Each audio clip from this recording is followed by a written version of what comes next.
Right, so on the 8TT first of all. I do like the look of this thing. 810mm seat height, which I think is 31.9 inches. So let's see what that's like. I'm 5'8" with a 30-inch inseam. I can totally flat foot it. That is lovely. It doesn't happen too often. Right, the old dash. One thing Suzuki do quite well is this little TFT dash, 5-inch TFT.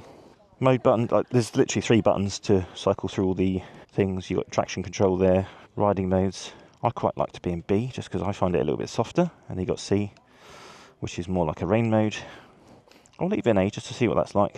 But yes, 16.5 litre fuel tank, so 2.5 litres bigger than the GSX-8S. So this could, low-key, be a pretty good touring bike if it's comfy. We've got round mirrors, look. Round mirrors, oh my god. Oh, and this little sticker here is because they've got lithium-ion batteries this year. Lithium-ion. That's a mouthful. Which saves, I think it saves like 2.5 kilos. Right, here we go. Firing up that little 776cc parallel twin.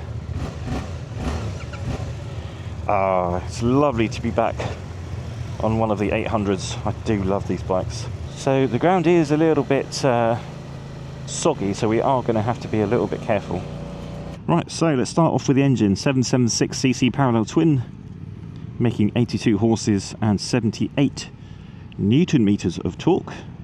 Suspension, we've got Kayaba forks up front. Those are upside down forks, non-adjustable, and at the rear we've got a Kayaba monoshock, and that's adjustable for preload only. So fairly simplistic in its design, but if there's one thing I've learnt from riding all the other 800s is that Suzuki's suspension on these bikes does feel pretty sorted out of the box.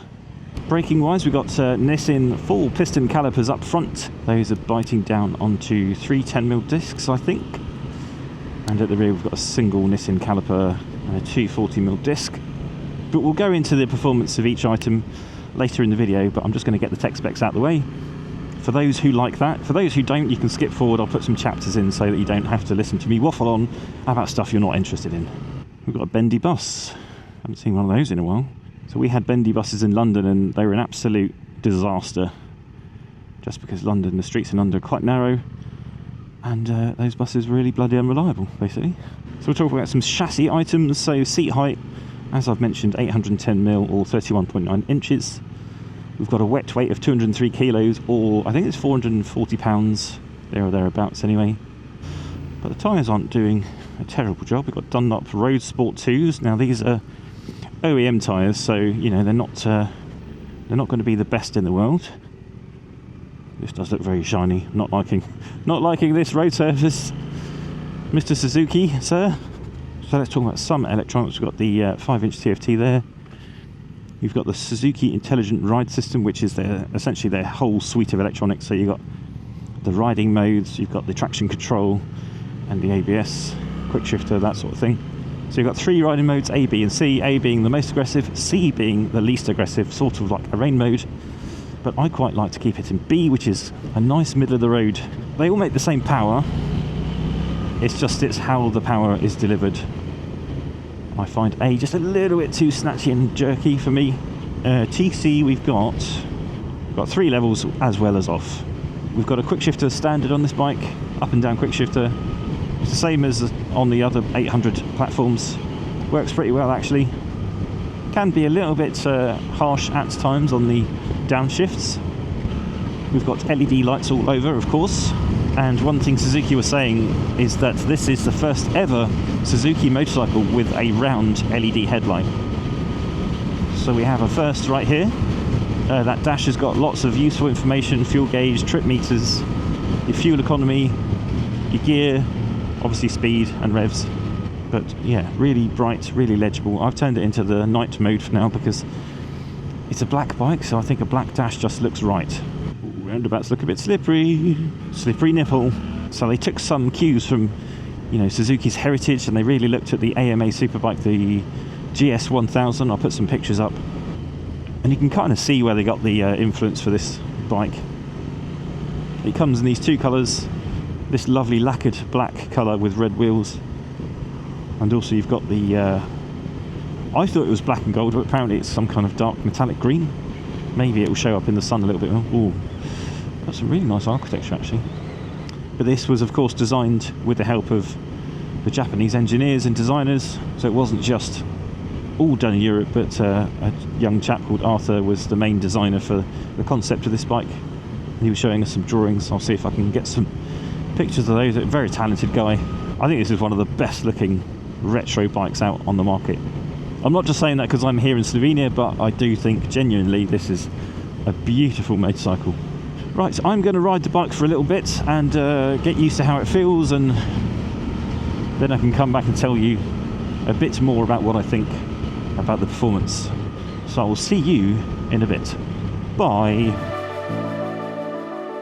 So we're kind of doing these little twisty technical roads up into the mountains, and it's a little bit sketch. So yeah, some of the bends are really tight like hairpins, but they're really shiny as well. So got to be a little bit sensible. But absolutely gorgeous scenery so far here in Slovenia. Lots of rolling hills, beautiful little houses. I really like the kind of architecture so far. This is quite nice. And of course the 8TT platform is just lapping it up. That's it, Chopsy, get right in there. Surely you need to take some clothes off to do this. Yeah. Hey. Right, we're going to do pictures now. So you got to try and ham it up a little bit and look like you're going really, really fast, and you're not. But it just it comes out in the pictures, you see. So you got to look cool.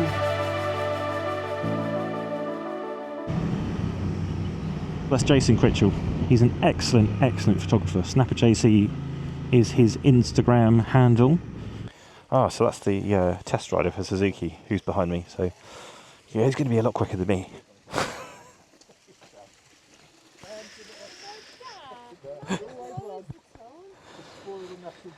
You're welcome. Right, so now we've stopped all the pictures and the videos. We can actually have a little bit of fun.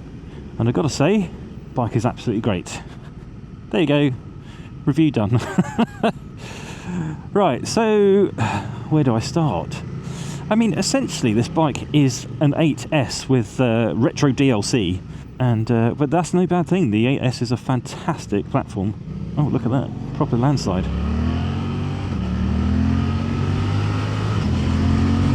Yes, this is what we need. Sweepers. Sweepers and beepers. I don't know what that means. I just made it up. Here we go. Yes, boys. Yes, boys. So let's talk about the engine. So yes, that 776cc parallel twin lump is as good as ever. It's exactly the same tune as in the 8S and the 8R. It's got the same ECU map. There's nothing different about it, but it is still fantastico. Great low to mid-range power, fires you out of corners, lovely, very tractable. Does lose a bit at the top ends, but it's not really that sort of bike. And you know, if you want more power, top end power, then you'll probably be looking at something else, maybe the GSX-8TT. But yeah, for the 82 horsepower this makes, it feels very, very lovely. Very frisky, lovely firing out of corners. Very kind of linear power delivery, but enjoyable nonetheless. Suspension, so you know, you got KUIB forks up front. Those are completely unadjustable. But I feel like they're in a good kind of range for the road. They're not the most harsh, sporty setup, but they're what I would call like a really good road setup. They offer plenty of damping. Nothing is over the top. Nothing, you know, you don't have like, it doesn't crash through the stroke massively easy, and it hasn't got really aggressive rebound. It's just a really lovely, non-intimidating setup. And you know, if you're a pro level rider, you might find it a little bit on the soft side, but I do think you'd be able to ride around it But of course, if you're a little bit less experienced, then you're not really going to notice any issues. It just feels great, and it fills you with confidence.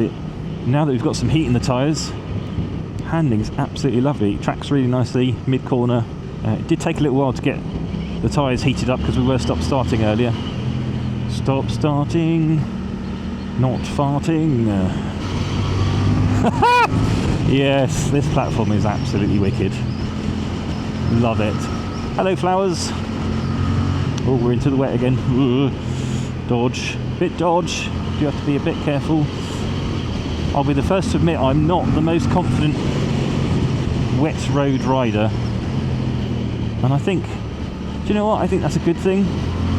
I'd rather err on the side of caution and be safe than go in balls deep and bin it.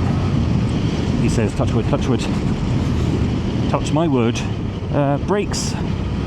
That front brake is surprisingly potent. Quite a nice feel from that.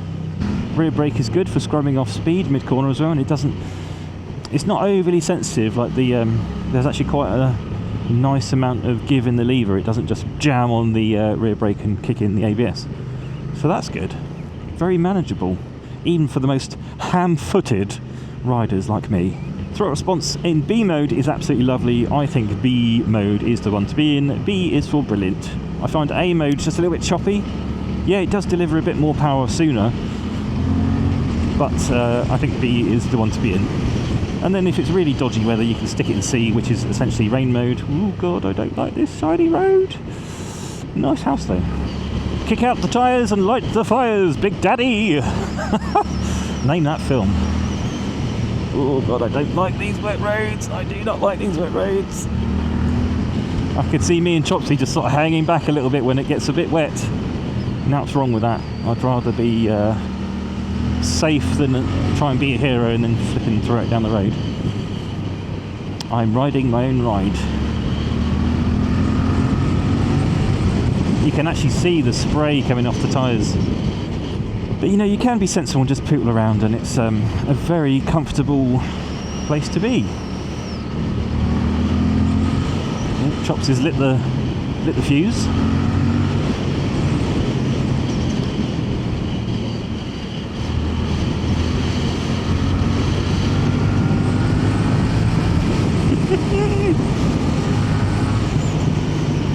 Yeah, this is fun. This is fun. I love how they've sunk the screen into the cowling. I think that's quite nice. It's like gives you a nice bit of cover from the light. Switch back. Why is it they always look really dodgy? Is it just where the road is worn out? It just looks really dodgy. I don't know if that's gravel or not.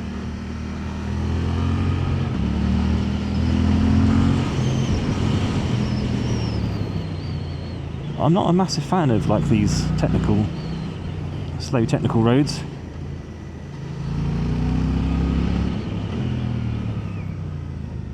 I like the sweepers, mate. Give us some sweepers any day.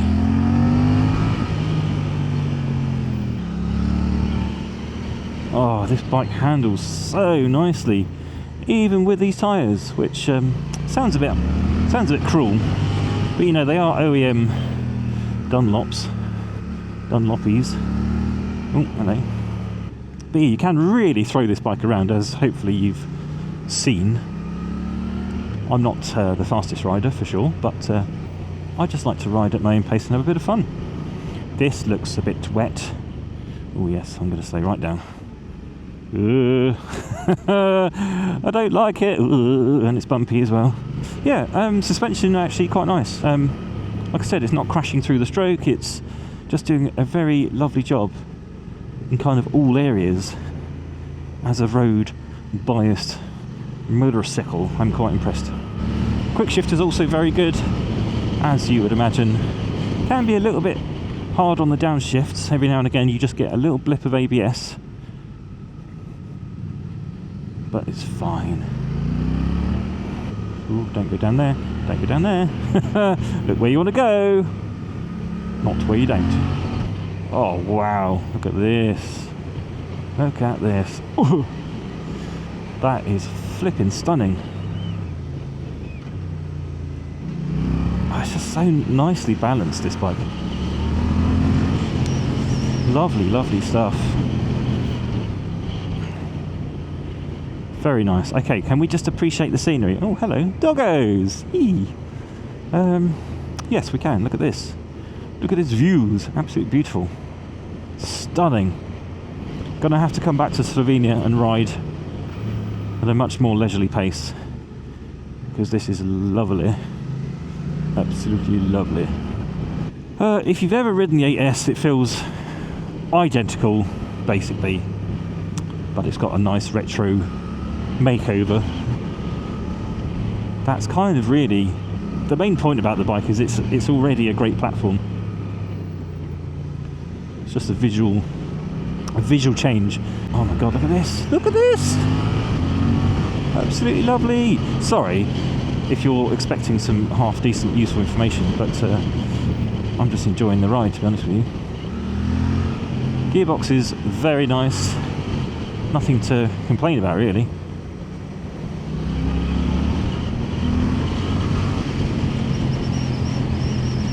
Oh, handling. Very sure-footed.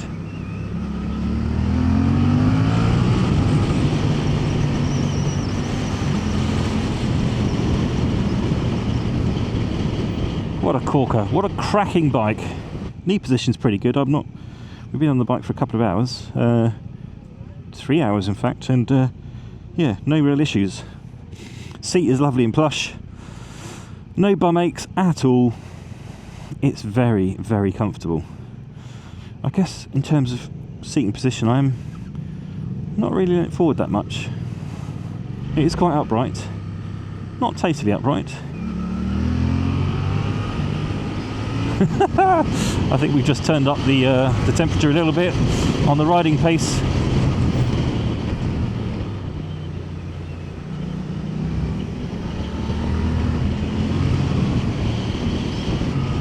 Can I stick with these guys in front? Can I stick with Kate and Chopsy? Tell you what, Kate is a bloody good rider. And she's a lovely lass as well. She's really down to earth. She's basically just one of the lads. Right, so we're in town. And so far, no real weird heat issues. Woo! That was nice, wasn't it? Nice roads. Your riding is. Yeah, so God, Slovenia is just absolutely bloody lovely. Obviously, it helps when the sun's out, but yeah, really, really impressed. Just seems to have a lot of character and beautiful architecture. Yes, definitely going to have to come back. It's got a bit of that German vibe, and I guess that's no surprise. It is next door to Italy as well as Germany. Italy and Austria. Interestingly, Slovenia used to be or used to be Yugoslavia, and I actually came here when I was about 7 years old. Not right here, but you know, I came to Yugoslavia, and then obviously in the 90s they split up, and it was a communist state before. And now it's all very democratic, which is good, I think. This GSX-8TT is absolutely flipping great. So we have just done a really quite spirited ride. This bike just laps it up. You can really, Chad being Chad, you can really take the piss with this bike, and it's so stable at speed. And like even the turn of direction, it's not the quickest, but it is still pretty quick. But the stability and just the punch out the corners of that engine, those are some of the highlights for me. Just the handling and the punch of that engine. Brakes are also lovely, lacking a little bit of feel, but I think you could probably improve that with some sintered pads, EBC jib jobs, and if you really want to go full hog on the brakes, you could do the Hell lines on it, get a bit more of a crisper feel. Obviously it helps when you're on absolutely cracking roads like this in Slovenia. If you're riding around a drizzly Dudley, it probably won't feel as fun, for sure. But you know, I'm just trying to be honest here, trying to be authentic, you know. Oh, it's got these new round mirrors as well, which Suzuki did go into quite a lot of detail about the round mirrors, and it's the first bar end mirrors they've done, and gotta hand it to them. There's absolutely zero vibration in these mirrors. They are perfectly clear, and the idea is that it gives you a bit more of a free kind of cockpit area. You get less of your elbows in the mirrors, and I've got to say, I tend to agree with them. I thought it was a bit of a, you know, they're labouring on the mirrors point a bit, but actually they are right. The mirrors are quite lovely, and they're all proper machined. They're not like plastic or anything. They're properly machined.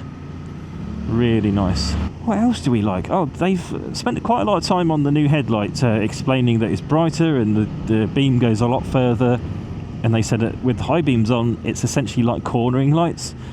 However, you know, they did sort of give us a little demonstration in the conference room, but we're not really going to be able to sort of comment on that because, you know, I need to ride the bike at night, and we're not going to be able to do that on this launch. So when I get one back in the UK, that is happening. I will have one on, I don't know how long term, but I'll have one for at least a couple of weeks, and I'll take it away and I'll ride it at night. So hopefully it lives up to their kind of hype that they gave it. I'm sure it does. But essentially what they're saying is they've overhauled the light, and this light should be a lot better than the light on the 8S, the V-Strom, the other platforms, the other 8 platforms basically. Comfort is very high, no issues, over 3 hours now on and off the bike. But yeah, I'm not in pain, my knees don't hurt, so it's almost not really worrying about it. Just ride it and be happy. And actually I found on the 8R, me and Rob rode those to Liverpool, had one break and it was fine. You know, definitely 2 hour stints, no problem on these bikes. Okay, so cons. Some things I don't like about the bike. The quick shifter, I think I've mentioned this on all the 8 platforms, the quick shifter can be quite abrupt sometimes. And when changing down, I have had it sort of lock the rear wheel just for a split fraction of a second. But I thought I'd mention it. It's not the smoothest. It's certainly not as smooth as like the Yamaha quick shifter. Another con, you could mention the price, because it's a new bike and they've done a little bit more with like the headlight and the design. They've had to put the price up to £10,000. It is a 10 grand bike, and that seems pricey when you look at the GSX-8S, which is obviously very much the same bike, but you can get those for about 7.5 grand with the dealer discounts at the moment. So I think it's 8.5 as normal, but yeah, so it can feel a little bit pricey. Other cons, clutch can be a little bit heavy. It's not the lightest clutch in the world. It is a slip and assist clutch, but it is a little bit, if you're going to have to use the clutch a lot, you might end up getting a little bit of wrist ache. But in terms of other cons, I think that's pretty much it. I mean, those are really minor issues, I think. And the pros far outweigh the cons, which are, you know, excellent engine. The handling of this bike is brilliant. It's a real fruity, sporty little number, but it's not like crashy or horribly sort of damped, and it doesn't rattle your teeth out of your head. So it's certainly a real world motorcycle that you could use for all sorts. You know, you can use for really fast sort of sweeping corners, or for slow bimbling around and you know, touring. And now that it's got that 16.5 litre tank, so an extra 2.5 litres, you really could get some decent mileage out of it.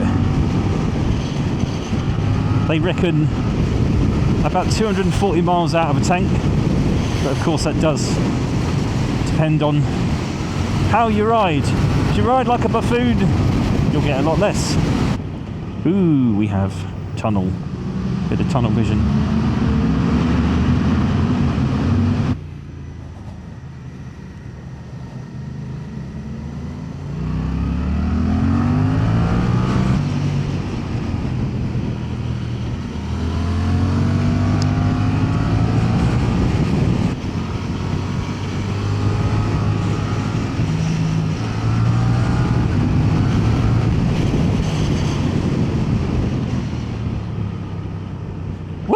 That was fun.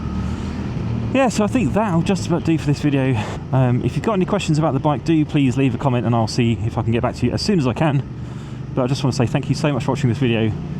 If you do go out today, do ride safely, but remember to have fun. Of course, otherwise what's the point? Until next time, you take care. Peace! I'm going to go and have some fun.